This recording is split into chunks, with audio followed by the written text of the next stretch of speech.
দিকে সবসময়। হ্যালো বন্ধুরা, আশা করি সবাই ভালো আছেন। আমি আছি আপনাদের সাথে। আর আজকে আবার বের হয়েছি আমার মোটরসাইকেল নিয়ে। আজকের যাত্রাটা একটু অন্যরকম, কারণ এই যাত্রার শুরুটা হচ্ছে ঢাকার ব্যস্ত রাস্তা দিয়ে।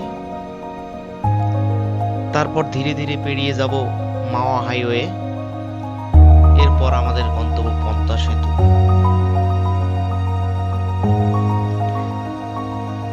আর শুধু রাস্তা দেখা নয়, আজকের এই যাত্রা থাকবে ঢাকার যানজটের অভিজ্ঞতা, হাইওয়ে বাইক চালানোর অনুভূতি। পদ্মা সেতু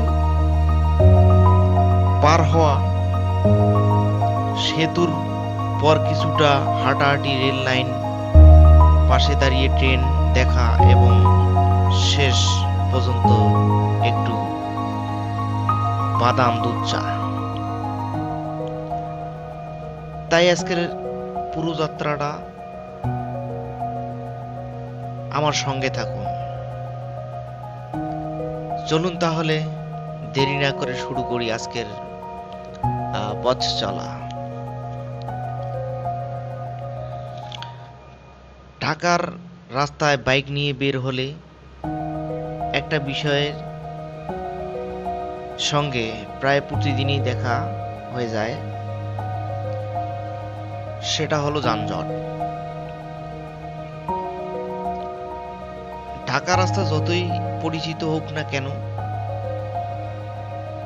কখন কোথায় গিয়ে জ্যামে আটকে যেতে হবে সেটা আগে থেকেই বলা মুশকিল। কখনো কয়েক মিনিট রাস্তা যেতে অনেক বেশি সময় লেগে যায়। সামনে সারি সারি গাড়ি, আর চারপাশে মানুষের ব্যস্ততা।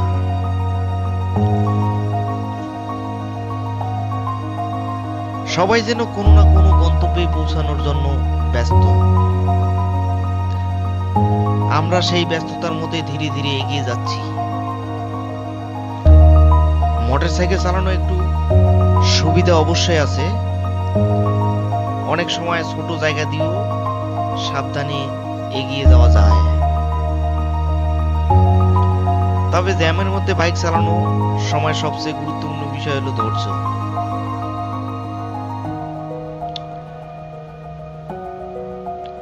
কারণ তাড়াহুড়ো করলে রাস্তা কখনো দ্রুত হয়ে যায় না, বরং ঝুঁকি বেড়ে যায়। তাই আজকেও চেষ্টা করছি খুব স্বাভাবিকভাবে নিরাপদে এগিয়ে যেতে। ঢাকার এই যানজট পার হওয়াটাই আজকেই যাত্রার প্রথম পরীক্ষা।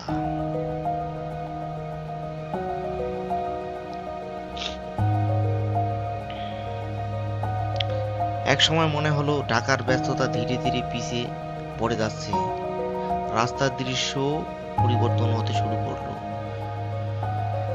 শহরের ঘন ব্যস্ততা পরিবর্তে রাস্তার একটু খোলামেলা হতে শুরু করেছে।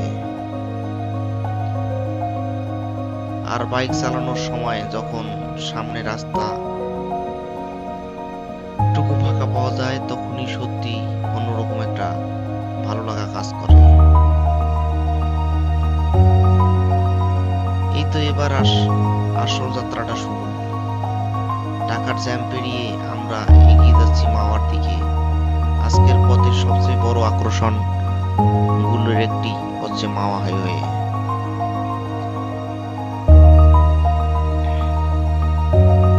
ঢাকার ব্যস্ততা পেছনে ফেলে মাওয়া হাইওয়ে আসার পর পরিবেশটা যেন বদলে গেল।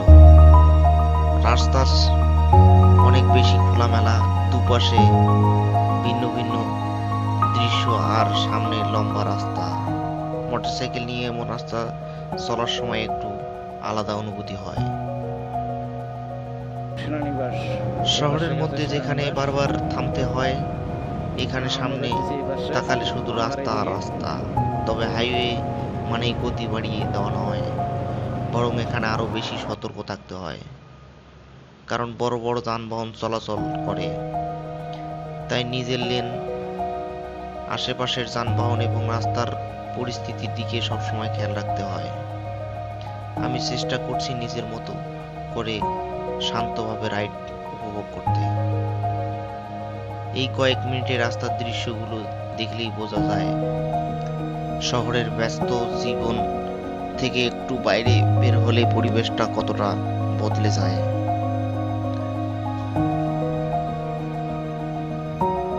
আর সত্যি বলতে কি, মোটরসাইকেল নিয়ে ভ্রমণের সবচেয়ে সুন্দর ব্যাপারগুলোর একটি হলো পরিবর্তনটা নিজের চোখে দেখা। এর দিকে শহর, তারপর যানজট, তারপর ধীরে ধীরে খোলা রাস্তা, তারপর শেষের সামনে বিশাল পদ্মা নদী আর পদ্মা সেতুর দিকে এগিয়ে যাওয়া।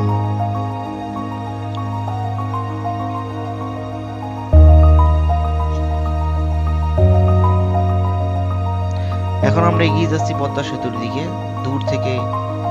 দূর থেকে পদ্মা সেতু যখন চোখে পড়ে তখন প্রতিবারই একটা আলাদা অনুভূতি হয়।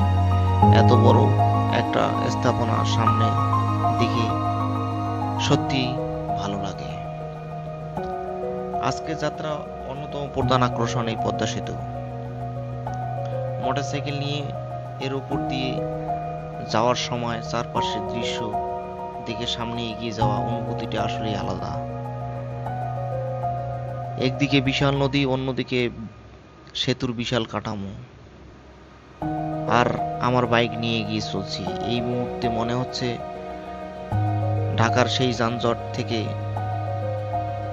শুরু করে এতটা পথ পেরিয়ে অবশেষে আমরা এসে পৌঁছে আমাদের আজকের গুরুত্বপূর্ণ গন্তব্যে। এখন আমরা পদ্মা সেতুর উপর। সেতুর উপর উঠতেই চারপাশের দৃশ্যটা আরো সুন্দর হয়ে গেল। নিচের বিশাল পদ্মা নদী আর সামনে দীর্ঘ সেতু। মোটরসাইকেল নিয়ে যখন সেতুর উপর দিয়ে, তখন মনে হচ্ছে পথটা যেন শেষই হতে চাইতেছে না। তবে এই পথ যতই দীর্ঘ হচ্ছে, প্রতিটা মুহূর্ত উপভোগ করার মতো। আজকে যাত্রা আমি শুধু গন্তব্যে পৌঁছানোর জন্য বের হইনি, আমি চেয়েছি পুরো পথটাকেই উপভোগ করতে। কারণ ভ্রমণের আসল আনন্দ অনেক সময় গন্তব্যে নয়, গন্তব্যে যাওয়ার পথেই মধ্যে লুকিয়ে থাকে। পদ্মা সেতু পার হয়ে যেতেই কথাটা বারবার মনে হচ্ছে।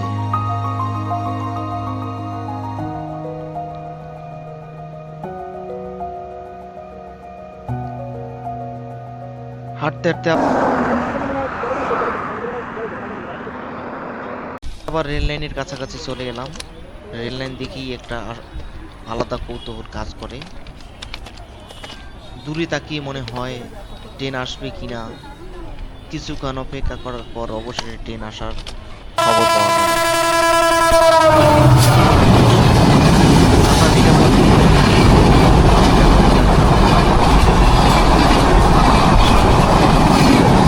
না,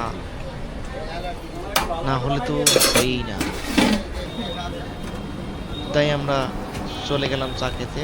আজকের চা একটু আলাদা, অন্যরকম। সাধারণ চা নয়, বাদাম দুধ চা।